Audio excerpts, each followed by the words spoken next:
Among the contingency theories, additional contingency theories. Among the additional contingency theories, the big three, the contingency model, path goal theory, and normative decision theory, have had the broadest impact on research and theorizing. Some other ventures into contingency theorizing, although not having as broad an empirical base or effect, have contributed to the development of more sophisticated theorizing. The multiple influence model of leadership, MIML. Hunt and Osborne offered an expanded contingency model that attempted to integrate theoretical refinements developed subsequent to their earlier contingency theories. The multiple influence model incorporates the work of several theorists into a model loosely based on Fielder's 1967 contingency model. To Fielder's concept of leadership style, MIML adds the notion of discretionary leader behavior based on Rosemary Stewart's notion that organizations place demands and constraints on leaders' behavior, and the most important aspect of leadership is the way the leader construes and reacts to the choices available. Hunt and Osborne, 1980, discussed both the antecedents of leader discretion and its consequences. A number of environmental and organizational factors influence how much clout or discretionary authority a leader has. For example, a highly mechanistic organizational structure with centralized authority and rigid policies will reduce the discretion available to managers, except to those from the highest levels of organizational authority. Hunt and Osborne argued that whether a leader chooses to influence the work team in a group setting or in a one-on-one interactions will depend on the clout, that is, group influence attempts require greater discretionary authority than do didactic superior subordinate encounters. The multiple influence model expanded the relatively narrow concept of situational control based on leader-member relations, task structure, and position power to include the role of hierarchical level, environmental complexity, and organizational structure. The multiple influence model argues that it's the leader's job at all organizational levels to use knowledge and skill to bridge the gap between what is expected and what really happens. The nature of that gap is determined by the relative degree of complexity contributed to by the organization's environment, i.e. supermarket suppliers' competition, context, size and technology, and structure, i.e. vertical and horizontal coordination and speculation. Greater complexity in the leader's environment has the effect both of increasing the gap between expectations and reality and of limiting the manager's options for dealing with the problem. The multiple influence of model of leadership has not generated much empirical activity, so its predictive validity is moot. Nonetheless, some of the ideas it raises can be helpful in the development of a comprehensive theory of leadership. One very useful idea is the recognition that small group leadership occurs in an organizational context and that leaders at different levels in an organization may serve different functions. Further, the inclusion of the organization's external environment as part of the leadership situation provides a starting point for integrating microstructural behavior and analyses of leadership with strategic macrostructural issues. The multiple linkage model. An ambitious integrative contingency theory was presented by Uckel, 1989, argued that good theory should have well-developed intervening variables that link together behavioral, situational, and outcome variables. The emphasis in the multiple linkage model are on the intervening variables and the leader's behavior that affect them. The process variables included in the model are: 1. Subordinate effort. That is, the extent to which subordinates are committed and responsible with respect to task objectives. 2. Role clarity and task skills. That is, subordinates' job-related knowledge. 3. Work organization. That is, the extent to which personnel, equipment, and facilities are effectively organized. 4. Cohesiveness and cooperation. that is, the extent to which group members function smoothly as a team. 5. Resources and support services, that is, the extent to which the group has the material and human resources that it needs for task accomplishment. 6. External coordination, that is, the extent of synchronization between the work group and the other units in the organization. These variables are seen as interacting with one another to determine group effectiveness. The model recognizes Kerr and Chemers' 1978 substitutes and neutralizers of leader behavior, but still gives a central role to the effects that the leader does have on the intervening processes. Uckel 1989 presented a taxonomy of managerial behaviors that categorizes the many ways in which leader behavior is related to effective group process. 11 categories of behavior are included in the taxonomy, including networking, supporting, managing conflict team building, motivating, reorganizing and rewarding, planning and organization, problem solving, consulting and delegating, monitoring operations and environment, informing and clarifying roles and objectives. These 11 behavioral categories are aspects of 4 broad categories of managerial functioning: building and maintaining relationships, collecting and disseminating information, making decisions, and influencing people. Uckel 1989 provided examples of how each category of behavior is linked to specific intervening variables and the conditions under which the behavior is likely to be most important. For example, supportive behavior, in which is the way that a manager shows concern and consideration for subordinates, is likely to be most important when work is dangerous, tedious, or in other ways adversive, when group members work under stressful conditions such as difficult deadlines or hostile clients, or when group members are insecure and lack confidence. For each of the 11 behavioral categories, from 3 to 7 conditions are listed that make behavioral category especially important. However, the linkages are not comprehensive. In the sense that every behavior is explicitly linked to every intervening process. Indeed, if every linkage was specified, the model would be more encyclopedic than practical, but it would be more helpful if some general organizing principles were provided to tie together the extensive list of variables. What is especially useful about the model, however, is the emphasis on interviewing processes as links between leader behaviors and group outcomes. Some theories, like Felder's model, relate leader variables to outcomes without attention to process. Other models, like path-goal theory, focus on processes like motivation and satisfaction, but neglect tangible outcomes. Comprehensive leadership models would have to move in the direction taken by Uckel to bring together person, situation, process, and outcome. Situational leadership theory. Although the Vroom-Yenton-Yago model does consider short-term versus long-term considerations, and the contingency model allows for changes in the leadership situation as a result of leader experience, the contingency theories discussed thus far generally lack a consideration of temporal factors. It is not surprising that leadership theorists might be hesitant to add another layer of complexity to an already intricately convoluted phenomenon. Nonetheless, it must be acknowledged that neither leadership situations nor the leaders and followers who function in them are static. When the growth and development of subordinates is considered, potential for change becomes a very significant aspect of leadership effectiveness. The theory that directly addresses subordinate changes as an aspect of situational contingencies is situational leadership theory.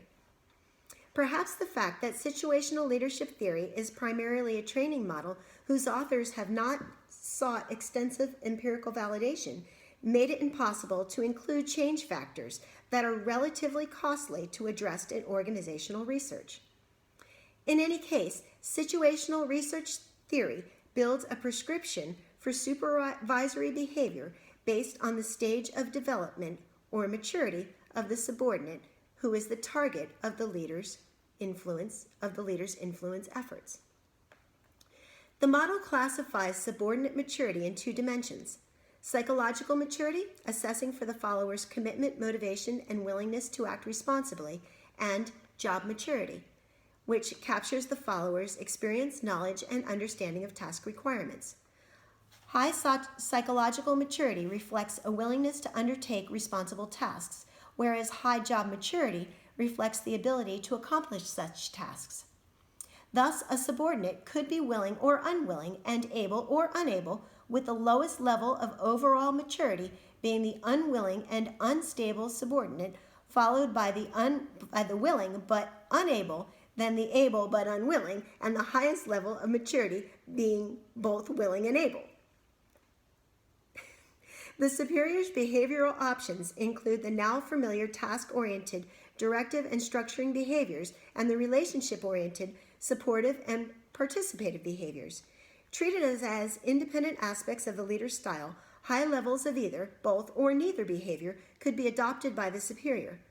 High levels of directive task behavior combined with a low level of participative relationship behavior is referred to as telling. High task and high relationship is selling. High relationship and low task is participating, and low levels of both task and relationship behavior is delegating. As the subordinate matures, the leader moves from telling to selling to participation and eventually delegating, where a capable and committed subordinate is encouraged to take responsibilities for decisions and actions. In practice, this model includes various rating scales for both superior and subordinate to assess levels of subordinate maturity. The model is used alone to improve leader-follower communications or in conjunction with other goal-setting plans, such as management by objectives. Although a popular training model, little is known about the validity of situational leadership theory. On the surface, the theory shares much in common with models like path goal theory, which also attempt to prescribe appropriate leader behavior using some of the same parameters. Unfortunately, little empirical support for the theory's prescriptions have been accumulated. One empirical study of high school teachers provided limited support for the theory. He found that teachers who were newly hired seemed to respond positively to structuring behavior from their superiors. Predictions were not supported for moderately or highly mature teachers. However, predictions were not supported for moderately or highly mature teachers, however. A major virtue of situational leadership theory, however, is the recognition that a centrally important aspect of a leader's role is the development of subordinate talent and capability.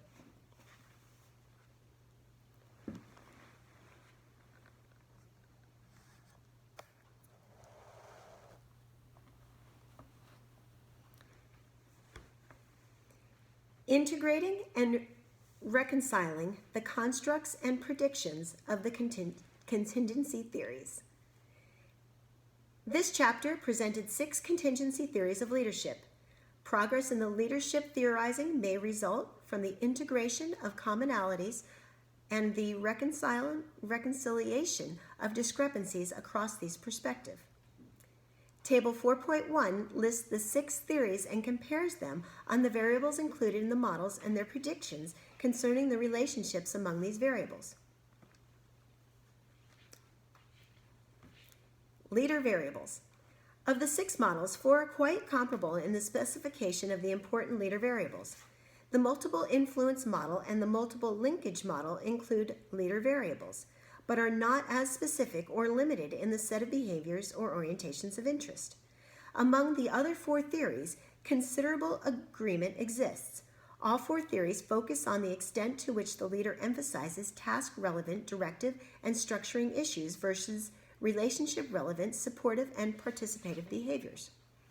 The contingency model differs somewhat from the others in 2 ways.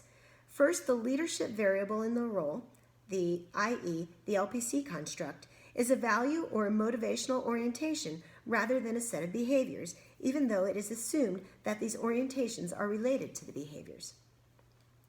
Secondly, in path goal theory, normative decision theory, and situational leadership theory, it is assumed that the leader is capable of employing whatever behaviors are required by the situation. In the contingency model, the leader's behaviors is a product of stable, ingrained cognitive and emotional reaction patterns, and it is not volatile or violational. Situational variables. There is considerable overlap across the theories on the specification of critical situational characteristics. All of the models include a variable that could be integrated under the broad rubric of structure or predictability. The contingency model, path-goal theory, normative decision theory, and the multiple influence model are quite explicit in including variables that relate to the clarity and certainty of the task requirements and goal paths. A moment's reflection on the subordinate task maturity variable in situational leadership theory reveals that variable to have very high similarity to the degree of structure in path-goal theory in particular. Both refer to how well the subordinate understands the correct actions to take in accomplishing the task. Variables like the task structure are also included in Euclid's multiple linkage model, but are not highlighted relative to other situational variables.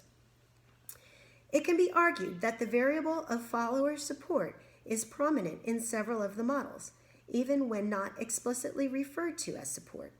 Clearly, the contingency model and the normative decision theory are quite similar in their attention to how much acceptance and support the followers are likely to give in the leader's influence attempts. In situational leadership theory, the variable designated as subordinate psychological maturity denotes the follower's motivation to work towards the organizationally defined goals and the willingness to accept responsibility. That variable, especially when assessed by the superior, pretty much amounts to follower support. In path goal theory, the follower's willingness to accept superior influence seems to be assumed. There is little attention paid to situations where the subordinate might resist influence, although the follower's reactions to leaders' behaviors are not always highly positive. In the multiple influence and multiple linkage models, variables relating to group harmony, cohesiveness, and commitment are discussed, but not explicitly integrated into a specification of a dimension or prediction. In the four theories that attempt to make explicit predictions relating person and situation variables, leaving out the Hunt and Yuki models, the situational variables can be arranged along a dimension that roughly reflects the amount of predictability and certainty in the job environment. However, a majority divergence among the theories relates to those perspectives who's affected by this certainty. In the path, goal, and situational leadership theories, the degree of task structure is that which is experienced by the subordinate. In these two models, the supervisor is assumed to be completely knowledgeable and capable of supplying whatever direction or support is missing in the subordinate's environment. On the other hand, in the contingency model and in the normative decision theory, it is the leader who experiences the relative degree of structure and predictability that impinge on the certainty of action. The entire team, including the leader, are confronted with a task of high or low ambiguity. This difference in the perspectives taken by the various theories is manifested in the predictions for effective leader action. Predictions. Again, the multiple influence model and the multiple linkage model do not fit well into a comparative analysis. The multiple influence model is really more focused on the characteristics of the macrostructural environment that affect a leader's discretion to exercise authority than it is concerned with or predictive of the specific behaviors that a leader should follow. The multiple linkage model provides a normative framework for leader action, but because it is aimed at integrating a large number of behavioral categories within a comprehensive set of intervening variables, it does not yield a limited set of specific hypotheses conducive to testing and comparison. Among the remaining theories, agreement is very good.